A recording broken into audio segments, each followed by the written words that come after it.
Right. This is the concluding session. Angela and I will have very little to say, just to say a few thank yous and acknowledge contributions. However, we have asked Prasenjit to make some concluding remarks. I'm not sure. The discussions, especially today, have been very wide-ranging, so I think he has quite a challenge, but we thought he could speak for about 15 minutes or 20 minutes. Well, I shouldn't give them. I'm certainly very exhausted, and I'm sure all of you are, but I can't give up this opportunity to respond to Ravi and others who and have the last word. Well, you should have the last word. The guy with the weakest argument should have the last word. I'll still have the last word. Okay, but I do want to. I think we certainly will tell us a lot about what's in store for the future and all the plans and so on, which are all very exciting. And but what I do want to do is, and I think certainly also on the first day gave us a very succinct account of all the methodological issues we have tried to distill from the last 3 or 4 years. And so what I want to do today is just, since this has been a recurring issue of why Asia, I do want to give you my personal view on it. Incidentally, you were talking about Tushu. Who was talking about Tushu? They have also, if I may brag a little, published my Asia Redux, this thing which was in a sense in 2 volumes about 2 years ago. So they've been doing quite a bit of this kind of thing. Okay, so somebody also brought up, I think, Pia also brought up Takeuchi Yoshimi, and I thought that would be a good, so to the question of what is Asia, I would also evoke Takeuchi Yoshimi, whose book is called Asia as Method, not China as Method. But Asia as Method, though of course his central reference point is China and the anti-imperialist revolution in China. But here he takes it, for those of you who are not familiar with it, it's actually a very interesting work, because he says that Asia as Method is negative, is negation, and he's deploying very much the Hegelian notion of negation. And he says, okay, this is something that Asia is everything the other of the West, or everything that modernity should not be. This is in the 50s and 60s. But then he sees this negativity as, or nothingness, as really a place to begin again, in a way, and to build new kinds of relationships, to build new kinds of understandings, which will necessarily have to then invoke also historical things, even though it's a logical position of negation. So I think that is in some ways a useful way to try and sort of build on that kind of thinking about Asia, so that it is not a full positivity in any epistemological sense. It is something where you have to think of Asia as method, is how he tries to develop it. And I think for me, it is a very important way of trying to sort of deal with the most important problems in the world right now, which I think the single most, the biggest problem, some would argue, is capitalism, some would argue is nationalism, and I think that really right now nationalism is a major problem, because it gets in the way of building for a sustainable world, which requires some kind of compromise on sovereignty, some kind of cooperation of shared sovereignty, and which also requires a great deal of transparency, because the world is now very much, there's no part of the world which is rich or poor because of itself. These resources are circulatory, they're moving from one to the other, and the political structure does not match the circulatory formations.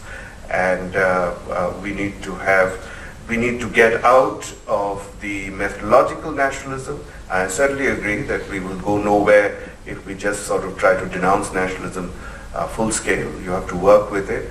But I think there are all kinds of ways in which this is already appearing in many parts of the world, that there are all kinds of different arrangements that are appearing, whether they be semi-governmental, governmental, NGOs, popular migrants, and so on, that are creating complex arrangements that do begin to compromise, and certainly multinationals, whether we want that or not, that compromise ideas of national sovereignty. And it might be interesting to sort of bring it on the table and think about it more actively. And I think, and this is incidentally, Ensing also referred to this, but I argue very much that we need also a very different type of understanding of history as circulatory rather than history, not only as linear, but history as tunneled, always being something that's going from, of one body that's going from one place to the future. Of course, you do need that linear movement. Humans have the urge to link back to their past to make projects, but you can also see how these intersect very much with the outside in, with the circulatory forms which come into a society, go out again to something. And think of just of Marxism, how it comes into China from certain roots, goes out again and recycles through the world as Maoism and all kinds of other things, right? Or Sun Yat-sen and Gandhi, which I've also written about. Now, the second question was, so the first was, what is a region? And I think it is, what is Asia? The second is, why region, I think. And why region, I think, clearly has to, perhaps there was a time when nation states were very important for developmental purposes during a time when you needed to do all of that. But I think they have, in many important ways, outlived their purpose, and or outlived their immediate purpose, but not entirely. And they are also producing a lot of they're producing more problems.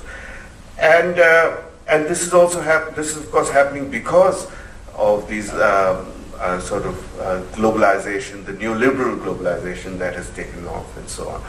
But to the extent that we need sort of intermediate types of arrangements that are able to deal with these very fluid and circulatory issues, I think that you do need some other intermediate level of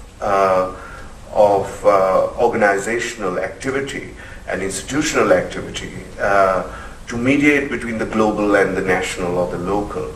And here I think we're beginning to see already over the last 20, 25 years, all kinds of regional arrangements appearing around the world. And I think it's very important to try and understand how and why they're doing it, what they're addressing, whether it is the problem of regional public goods, whether it's the problem of migrant labor that is deeply exploited. I mean, the second type, not the privileged first type of specialized people like us, right, who are traveling around all over the world. But you know, how do you deal with these kinds of issues? I think need very much intermediate institutions that should I think be based very much on the regional arrangements that are emerging because of historical connections in the places. So then we, and I think these kinds of, you could also have regulatory systems that emerge here that can regulate, that do regulate perhaps the problem of migrants, the problem of sustainable economy and capital, and the greening of capital perhaps, which I think is probably more capable of doing it than any other if it's properly regulated, of greening society and sort of making us more sustainable. Then we have the question of what is the region as opposed to what is Asia. And I think here, once again, I want to re-invoke lots of the issues that have been talked about. It is not unified, it is not uniform. And most of all, that it doesn't have the isomorphism of nation, state, culture that sort of creates this kind of homologous entity. And it's really a kind of a space, a type of space that has been created from the nation form and the commodity form of capital, and that you do need to take apart these in order to have spaces for the kinds of transformations. So we have not unified entities, but congeries, networks, intersections of networks, intersections of institutional arrangements, and existing, and these operate at all levels. We found in the workshop that I attended that you have whole groups of subaltern traders, for instance, who ride on these big formal highways and so on, and sort of, but work pretty much liminally, right, between state organizations and so on. But they do manage to flourish and do well, and they also link routes with routes, and all of those issues that we've talked about. And I think those are the kinds of agents that will create for a certain type of interdependence in the region, that will create both negative but also positive forces for reducing the power of nationalism to subvert developments later. I think it's also, somebody also mentioned, it's also very important to talk about the actors in these networks, in these organizations. Who are the people behind them? What are the kinds of, certainly we know multinational capital is behind a lot of the formal arrangements, formal routes, formal networks, but we found petty traders, artists, intellectuals, and all kinds of other public and private figures that are responsible for these kinds of networks and their intersections. Religious groups, of course, are very important here as well.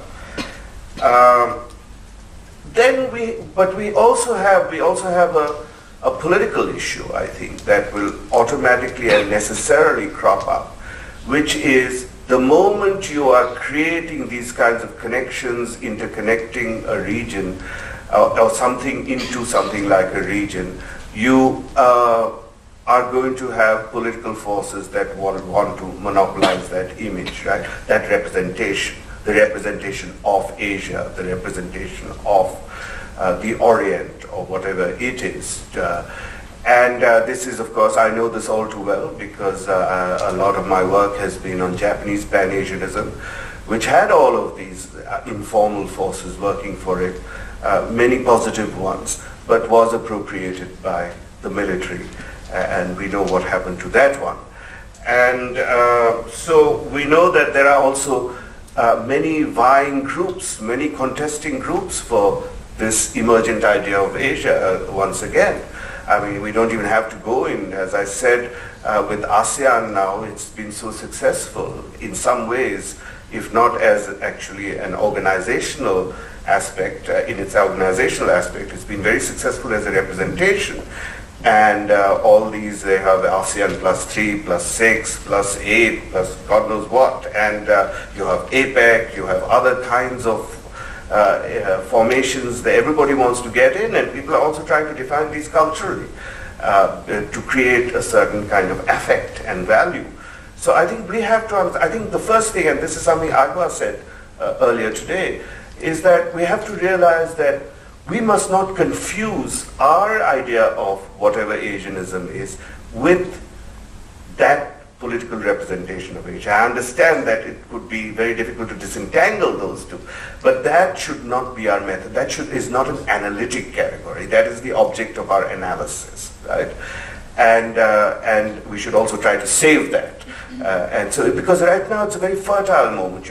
It's a contestatory moment. It's a non-hegemonic moment in some very significant ways. And I think this is exactly the point at which we can try and create some kind of value of it, and keeping it that way, even while we recognize where it's coming from. And I think that's all I have to say, I think many of these thoughts I was forced to sort of try to work them out and crystallize them, at least to myself, if not to you, from the exchanges we've had these last 3 days, and no less with Ravi, who has been our most important interlocutor, our most severe interlocutor on this. And so I thank you all for participating so enthusiastically, and I thank also very much the organizers, particularly the events team here, which has been fantastic, and of course Angela and Helen and Setany and NUS. We've also had a staff that's done work, and I would like to thank them as well. Thank you.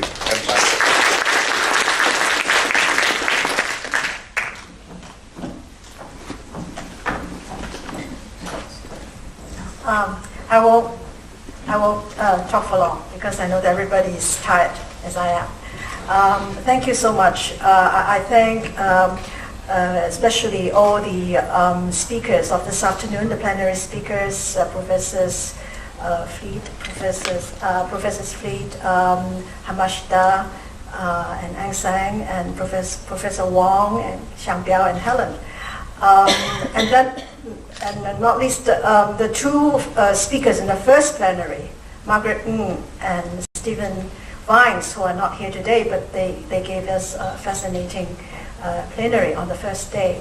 And of course, I thank all the workshop organizers, all the paper presenters for being so diligent and hardworking during the past 1.5 days and staying the whole day today here. And I would also like to take this opportunity to thank all the funding agencies which make this conference possible, the Hazen Foundation, the Jiang Jingguo Foundation, and the Southeast Asian Council of Yale University. And again, I would like to thank Setany, Prasenjit, our partners who we have worked very hard during the past 1.5 years to make the conference possible today. And I look forward greatly to working with our future partners of Yale, of Göttingen University. And I think tomorrow we'll have a working session on what we will do in the future. So that is something that we all look forward to tomorrow. And well, for most of you, today will be the end of the conference, but for some of us, we will stay behind tomorrow. We will again have a full morning session on curriculum workshop. And we greatly look forward to that. As I said in the first morning, it will be about curriculum building for Hong Kong University. Hopefully something new will be added to our existing curriculum for graduate teaching on InterAsia Connections. So we will see what we will come up with tomorrow. So thank you very much.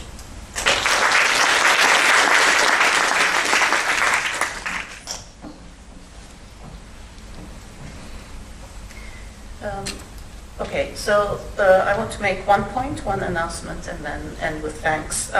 One point is, again, about position and positionality, but a different sort than we were discussing a little earlier, which is the importance of place and locality. I think the fact that our conference is moving from Dubai to Singapore to Hong Kong to Istanbul is not just the search for nice places to have conferences, although we do choose them strategically for that reason as well, but because we hope and we look for signs of how the conversation itself is inflected by the imperatives of place and by the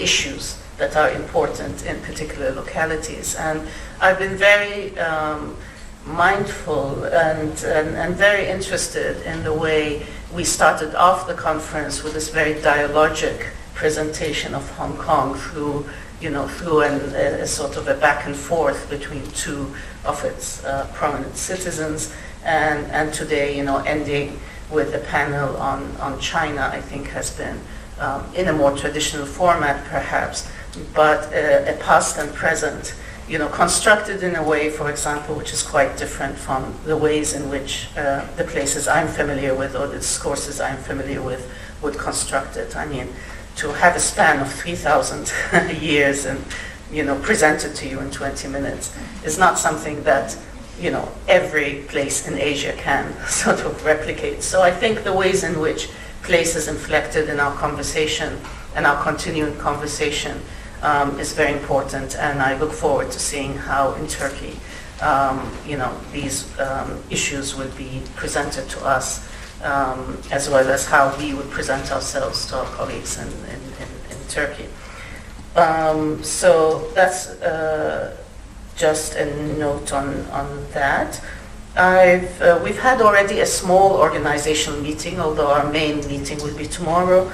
And I'm very pleased to let you know that all the organizing partners have cobbled together and agreed that we can cobble together a little bit of funding that we can offer as a publication subvention for particularly for edited volumes that come out of these conferences. We have to work out the details of how we will offer this and what the application process would be to receive such funding. And obviously for this conference it will take a little time for these for such publications to be put together. But I'm pleased to be able to say that we will make this possible, and so that adds to our modalities or the ways in which we are supporting this kind of work. You will also all receive an evaluation form, which we hope you will fill out, because it really helps us.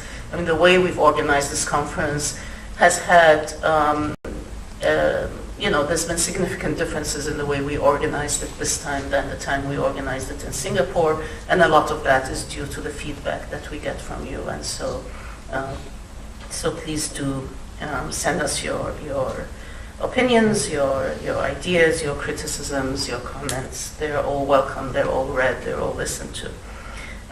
So that is it. Finally, I thank everybody again. They've all been mentioned by name and institution, so I won't repeat them. Thanks again to the wonderful staff, to Joan Cheng and her wonderful staff. Thank you to Holly at the SSRC. And I hope to see many of you again in Istanbul. So thank you again.